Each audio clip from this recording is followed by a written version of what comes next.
Hi, it's Grant Abbott speaking from LY Legal and also Legal Back Office and Lightyear Docs and of course grantabbott.com. As you can see, here's my latest book. It was released in November, went to become an Amazon bestseller. First edition is basically gone and the second edition's out, but if you like a copy, go to grantabbott.com or you can go to Amazon and get it on Kindle. Core theme there though is essentially we're here, oh look at me, I can move around there. We're here to protect our family wealth for our bloodline for generations to come. I was going to say it's easy to collect wealth, but it's not. But many of us are very successful in terms of our wealth, and even with rising house prices, those who've got it in the market, or people with superannuation. Many Australians have quite a substantial amount of wealth, and unfortunately there's a lot of people there who are willing to take it away. I do around about 4 or 5 meetings per day on family wealth protection, and some of the stories I see would make your hair not turn grey like mine, but actually fall out. It's very scary. So what we want to do here is we've got a great big castle, which is absolutely crucial. We've got a big moat there filled with piranhas and alligators and dragons and all that. Our goal is to protect that castle and make sure that if anyone wants to breach it through that little door, that we've got everything covered, and it's going to cost them a lot of money to go down that. So they've got to think twice before they do so. So how do we do that? Well, there's a range of, we've got 50 strategies that I've developed over time. Many of those are in the book. So again, have a look at the book and you're going to get an aha moment, I guarantee on that one. But one of the favourite one, the Buckingham Palace of Trusts, is essentially this one, the Family Protection Trust. It's the be-all and end-all. We'd like to build this now. We want to have this. If you've got a pre-existing discretionary or family trust, you need to upgrade it because it's absolutely dangerous. And I've done different videos on the dangers of modern discretionary trusts. There's about 1.4 million in Australia, and most of them are a disaster when it comes to family wealth protection. They provide tax advantages, and our Family Protection Trust does that, but it's built special purpose to protect your family wealth, not only this generation, the generation after that, and the generation after that, and going down the track. If we'd had one of these when my grandparents came out of the buffalo in South Australia in 1826, essentially it'd still be going, and that's absolutely crucial. So when we have a look at it, the Family Protection Trust, there's 3 key areas. First is what we call the Family Protection Appointors. So they're the people, actually, the kings and the queens of the trust, much like the British royal family. So you should be able to go down a long line. I like to see them go down at least 4 or 5 lines. So if they get litigated against, if they get divorced, or effectively if they go bankrupt, they die or become disabled, it jumps down to the next Family Protection Appointor.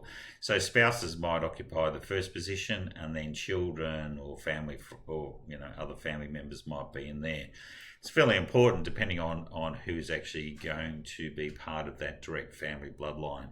So it may be, well, what happens if mum and dad pass away and they've got children who are under the age of 10? Then we might have a brother or a sister, whoever's a guardian, stepping in there, but we don't want their bloodline in there, so we exclude that bloodline as beneficiaries, but they're holding for the benefit of The trustee company, there'll be a number of directors. Quite often might be 1 or 2 of the Family Protection Appointors, but they're there to really administer, make sure the accounting's done and all that sort of stuff. The appointors make all the really big decisions around that. They're the kings and the queens, and more importantly, their big decision is they can get rid of the trustee at any point in time.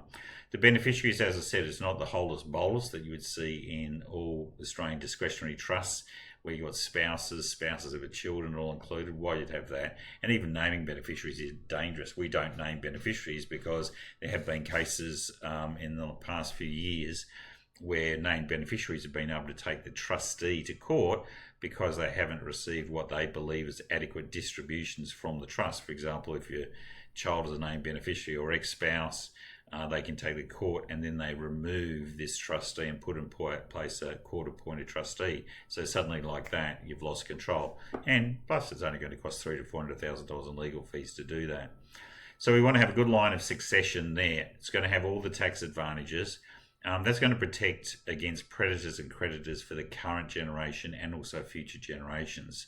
So what we're doing is, when we're building this, we're looking at also the next generation, which is absolutely crucial.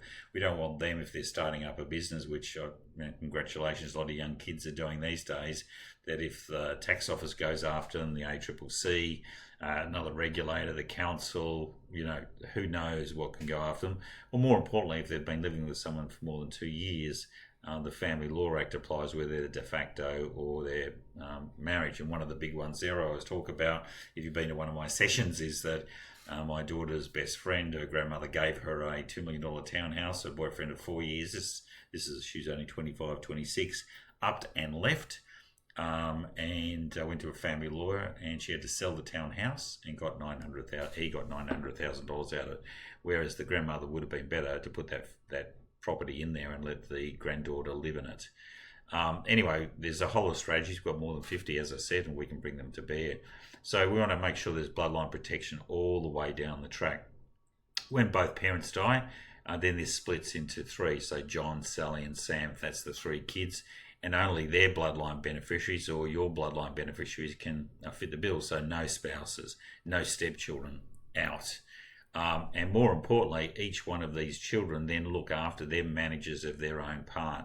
So, for example, Sam can't fight John, and they can't make that. We want to make sure they're in there. The reason they're in there is for this family wealth protection to make it strong, but we also want to give them the capacity to make decisions around investments and also distributions, which they can make to their bloodline. Now, if they want, for a tax perspective, to distribute to the spouse, they can, but it's only casual vacancy. The spouse will never, ever, ever be a beneficiary there. It might be a casual vacancy. As I said, each child's their own family protection appointor, manager, and will act as a director and manager only for their part as well. You can have companies underneath, such as bucket companies, probably not an operations company, but definitely an IP or an asset protection company, but that's another strategy altogether. So this is my Buckingham Palace Trust, Family Protection Trust. If you've got an existing discretionary trust, you've got to come to us, make an appointment with Nush, N-U-S-H, at legalbackoffice.com.au. Alternatively, you can come through to me, Grant, at grantabbott.com, and we can have a meeting. Just give a background. We'll send out some data capture.